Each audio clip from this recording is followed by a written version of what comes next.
may isan ato ning pinturahan ning rim sa sakinan. O kay nagpalit man ko og bagong ligid dito sa Davao, okasyon lang ba kay mintas niya ato taog Davao.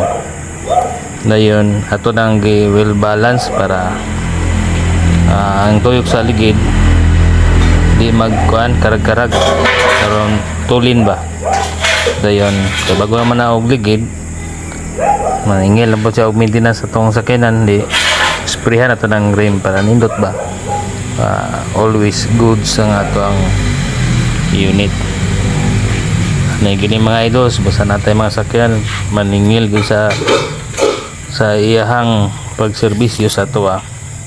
Og mao lang to mga idols, parimira na to primero, sunod ang iyan yung pintura mga idols, color silver ang good. Then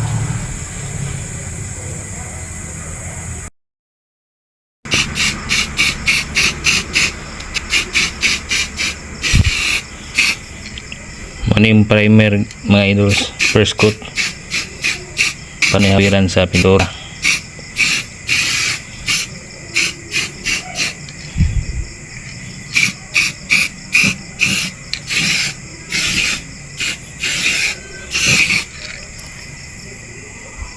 Motong ko niya tingga balancer.